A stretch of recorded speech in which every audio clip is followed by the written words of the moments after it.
तो हेलो दोस्तों, कैसे हैं आप लोग। उम्मीद करते ठीक ही होंगे। आज हम देखने वाले हैं रीढ़ की हड्डी।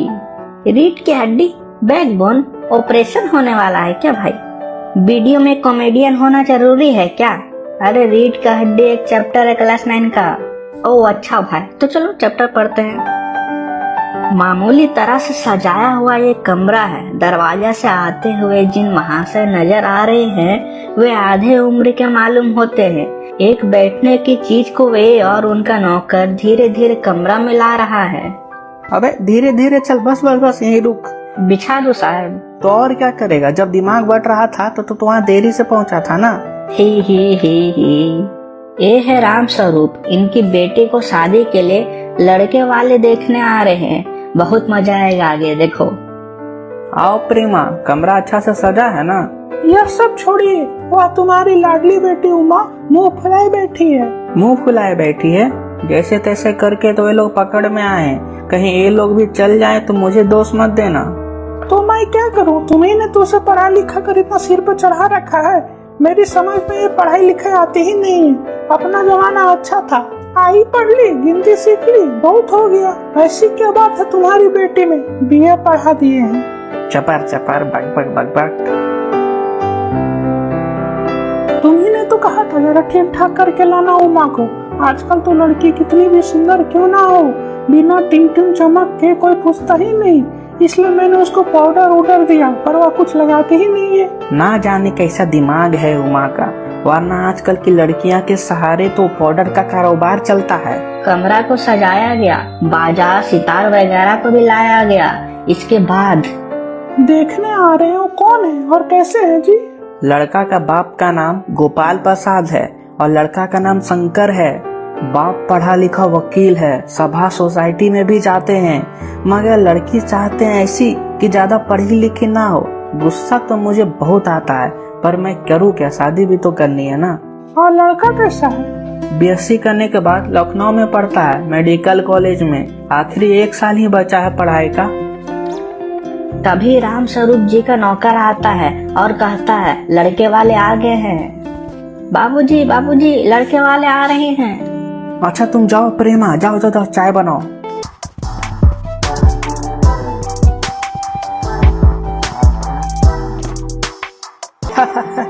आइए आइए आइए गोपाल जी, आइए आइए, इधर बैठिए, आइए आइए। मकान ढूंढने में कोई तकलीफ तो नहीं हुई ना? नहीं, तांगे वाले जानता था, और फिर हमें तो यहाँ आना ही था ना, रास्ते कैसे नहीं मिलती। और कहिए शंकर बाबूजी, कितने दिनों की छुट्टियां हैं कॉलेज में? जी कॉलेज की तो छुट्टियां नहीं है, वीकेंड में आया हूँ। आपके कोर्स कॉलेज खत्म होने में तो अब साल भर रह गया होगा ना? जी यही कोई साल 2 साल। साल 2 साल? एक आध साल मार्जिन रखता हूँ, कहीं फेल हो गया तो। बात यह है साहब कि यह शंकर 1 साल बीमार हो गया था। हमारा जमाना था 12-12 कचौड़ियाँ खा के पचा देते थे, फिर भी भूख वैसे ही वैसे रहती थी और तंदुरुस्त भी रहते थे। जी हाँ, उस जमाने की बात ही दूसरी थी। अच्छा तो साहब बिजनेस की बात हो जाए। बिजनेस, अच्छा, शादी की, अच्छा, लेकिन पहले कुछ नाश्ता तो कर लीजिए। अरे यह सब क्या तकलीफ कर रहा है? तकलीफ की क्या बात है। यह तो मेरी बड़ी तकदीर है कि आप मेरे यहाँ आए, वरना मैं किस काबिल हूँ। माफ कीजिएगा, मैं अभी आता हूँ।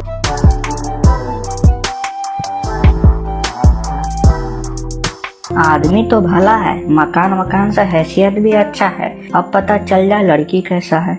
जी पापा, झुककर क्यों बैठते हो? शादी तय करने आए हो, कमर सीधी करके बैठो। तुम्हारे दोस्त ठीक ही कहते हैं कि शंकर की बैकबोन। आखिर आप माने नहीं।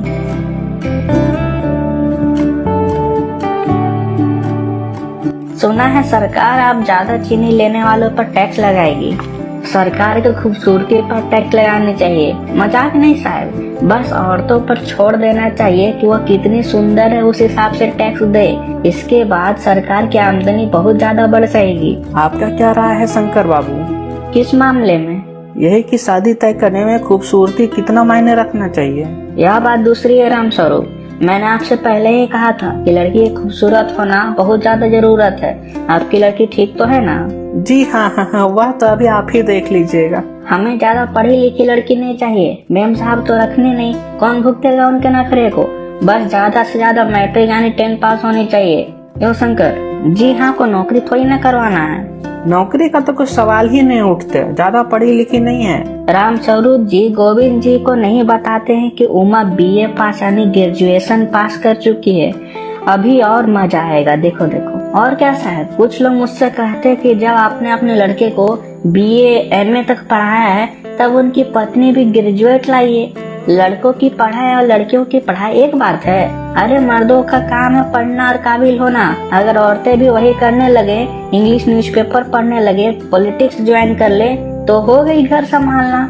साहेब, मोर के पंख होते मोरनी के नहीं, शेर के बाल होते शेरनी के नहीं। जी हाँ बिल्कुल, मर्द के मूंछ होते हैं और औरतें के थोड़ी ना। तो रुकिए, उमा को बुला कर लाता हूँ और आपके लिए पान भी ला देगी।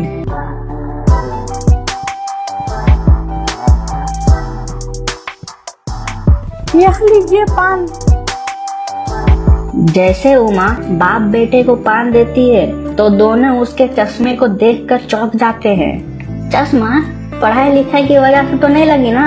नहीं नहीं नहीं, वह तो पिछले महीने उसकी आंख दर्द कर रही थी तो कुछ दिनों के लिए लगा है, उतर जाएगा। अच्छा बैठो बेटी। चाल तो ठीक है, चेहरे पर चमक भी है। कुछ गाना बजाना सीखा है? जी हाँ, गाना भी बजा लेती है और सितार भी। सुनाओ तो जरा Uma.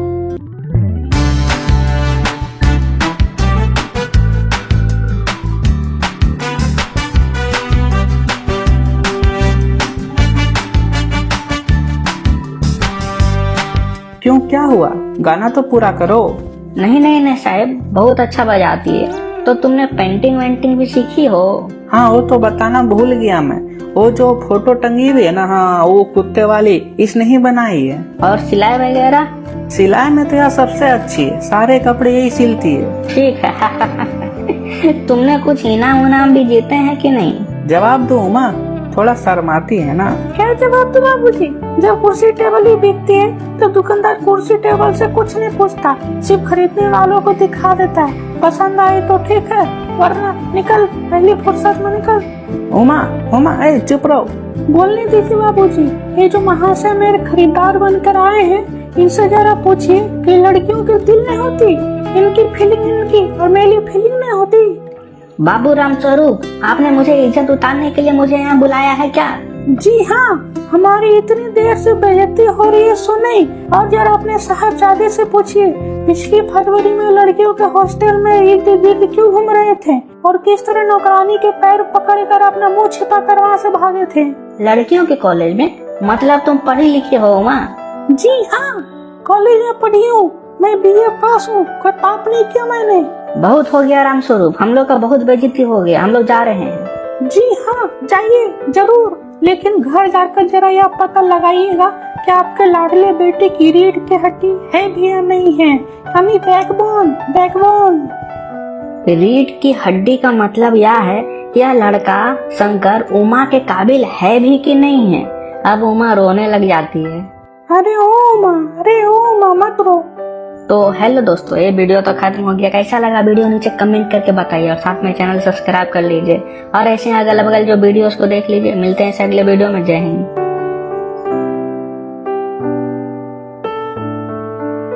Please like and subscribe.